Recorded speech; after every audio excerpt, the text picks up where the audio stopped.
about Kentucky extensively, on this program throughout the offseason.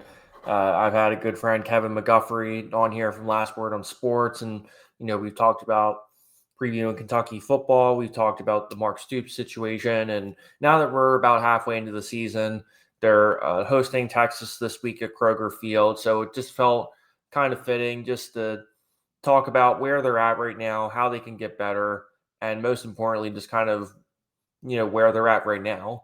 I'd say first and foremost, hey, I'm not going to spend 10 minutes of shitting on Kentucky because I don't really think they're playing as bad as everybody thinks. I guess what I more or less mean by that is it's more or less the fact that a lot of the positions and circumstance that they're in are self-caused and not necessarily by the lack of talent that they have. Because even when I think and watch some of these games, they looked really they looked pretty solid week one versus Toledo. And obviously you get off to a little bit of a slow start, but they eventually took care of business there, winning 24-16.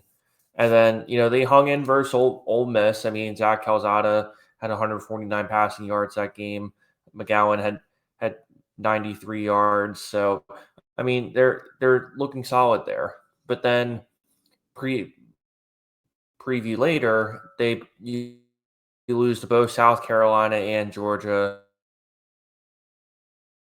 35. If you're Kentucky, that I kind of sit there and say to myself is, well, they definitely decided to go in a different direction by having Cutter Boley as their starter. I think everyone kind of expected Zach Calzada to kind of be that guy for him and say, you know what, he's well experienced. He's been in a Cardinal Word. He's been in a couple other SEC programs, and you kind of think to yourself, man, he could have kind of got it together. But I think the biggest thing too, if you're a Kentucky fan, is I would definitely would have been expecting a lot more out of Kendrick Law. He's a senior, 6 foot, 205 pounds. He only has 19 receptions for 174 yards this year, which to me is definitely a little bit of a disappointment considering that, you kind of look at the rest of their wide receiver room, and there's definitely a lot of opportunities for him to get some more receptions. Jamori Macklin he's a pretty solid player. You got JJ Hester and Fred Ferrier too. But, when you look at these past couple weeks, this has really been his best game of the year last week. So I kind of sit there and say to myself, how can you get Kendrick Law more involved? And, how do you get in these positions where you're just not putting yourself in situations that for the most part are just situations that you can more or less get yourself out of. Cutter Boley, he's a freshman, kid from Kentucky too. And I guess I do respect that they said, you know what, we know that the Calzada thing isn't really working out right now. Let's just go and give Boley a chance. Because I think Boley in some ways does remind me of a Brock Vandergrift in a way, right? Because, he's the type of kid that, he can use his feet. He can't get outside the pocket. He is going to make some mistakes. He is still figuring some things out. But, Cutter Boley is definitely a guy that no matter what, you definitely want to have on your roster too. Because, as I look at this team, definitely a disappointment about Calzada in general. But at the same time too, you look at the rest of this roster and, Kentucky definitely has always had a solid defense. You definitely are a little bit disappointed about what you've seen from them this far, because it kind of seems like at the beginning of the game, they kind of let them, hang in for a little bit. And then by the very end, it kind of just drops that way. Because, when you're looking at the Mark Stoops situation, even last week when they lost to Georgia, people were pressing about whether or not they're negotiating a buyout or not. I'm not going to get too far into how much validity there is to that. I think at the end of the day, they're always having conversations behind the scenes, right? But at the end of the day, I just don't think that's quite happening. Because, when you look at it, right, Mark Stoops is the longest tenure coach in the SEC. He's in his 13th year. Overall record of 69-76, 28-65 in the SEC. And, Kentucky, they were 1-7 SEC play last year. he's making roughly $8.5 million plus whatever incentives that we're talking about too. So his deal actually runs through June of 2031. And yeah, you only have to pay 75% of the remaining salary, but they have to pay this about $40 million buyout within 60 days. So do they probably have the money to do that? Who knows? They probably do. I mean, if you're paying your basketball roster about $22 million a year, which according to the reports I saw yesterday, then there really isn't any sort of scenario where they couldn't pay that. But at the same time, if you're Kentucky, I think the only justifiable way that I could see this going that would be worth their time to consider paying this is if I can unequivocally say that John Summerall would come to Kentucky, then maybe it's worth paying that money right away. But if you have to go out and get anybody besides John Summerall, I'd be a little bit skeptical in terms of paying this out right away. Because yes, a lot of people don't necessarily look at college football 10 years of rose-colored glasses. People like to look at what happened this year and last year, not necessarily what happened the 10 years or the 15 years or the 20 years before. We can talk. I mean, Mike Gundy is the same kind of example. People just kind of honed in on the last 2 seasons and completely forgot everything else that he accomplished the 16 years before that. And I feel like Kentucky is in that kind of similar boat. But at the same time, too, I mean, every Kentucky fan that I've talked to has been pretty frustrated. I mean, needless to say, I mean, I certainly don't blame them. But at the same time, I think at the same time, too, Mark Stoops has definitely done a lot to, solidify this program. He's done a lot to kind of put the program on the map again, especially when you think about the tenure of Joker Phillips, for example. But at the same time, there are a lot of, complications to this as well, because, for example, the athletic department, they took a $140 million loan from the actual school itself to pay for various things. So you're kind of, asking yourself, hey, you don't really know what's going to go.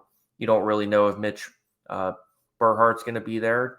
You don't necessarily know, how the Champions Blue, the liability company that they created, is going to square up.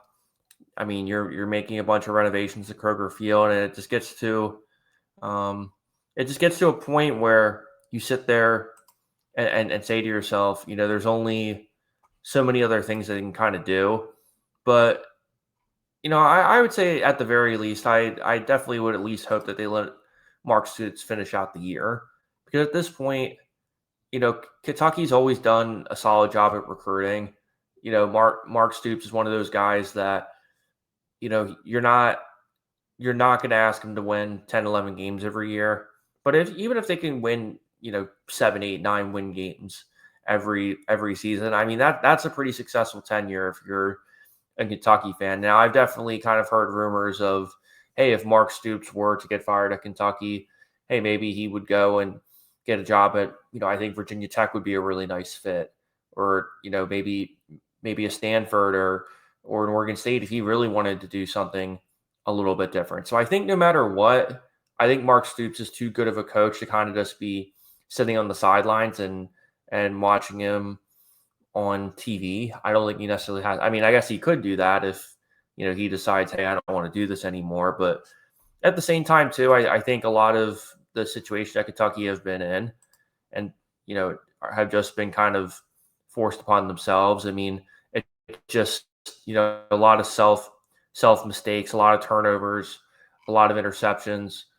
And, for the most part, even when I kind of look back on some of these games, there's opportunities for them to kind of be able to stay in it too. It's not necessarily like they're just getting, they're just getting rolled over every single game, like the box score necessarily suggests. But at the same time, if you're a Kentucky fan, I mean, there's definitely could be some difficulties along the way. They play a Texas team who was absolutely rolling versus Oklahoma last week. Now, granted, I think, John Mateer not being there is definitely going to be kind of a little bit different as well, because, you look at the rest of the schedule the rest of the way. I mean, you got, fortunately you host Texas and Tennessee, so that's a big positive. Then you go on the road versus an Auburn team that I don't think we really quite know how they're going to respond. I think they've been screwed in a couple games, and there's still some time to figure that out. And then you place a Florida team with, who knows what's going to happen by the time we get to that week. So I mean, I definitely think there is still some time to salvage Kentucky's season here. They're 2-3, so it's not like you have to ride off to the sunset. But let's say even if they lost these next few games and got 2-6, I mean, there's still a viable option that they can kind of pull it together and beat Louisville in the Governor's Cup. That there is a chance to kind of see some light at the end of the tunnel. But I think right now, if you're a Kentucky football fan, I think you have to find a way to at least get an upset, kind of the equivalent of what they got last year versus Ole Miss. I think you have to find ways to play a little bit more disciplined and figure out, some of those mistakes. And then most importantly, get back to your identity, which is playing really good defense, relying on that secondary, playing really strong run defense, and just good complementary football. And do I think Kentucky can figure it out under Mark Stoops? Yeah, I think it's definitely possible. I don't think we need to demand his firing right now because of just the contract situation. However, it's one of those things where you can only be so much more patient with him. But, I do believe in Mark Stoops. I do think he's a better coach than some Kentucky fans give him credit for. But at this point in time, I think he feels the pressure. I'm sure Mitch Bernhardt feels the pressure.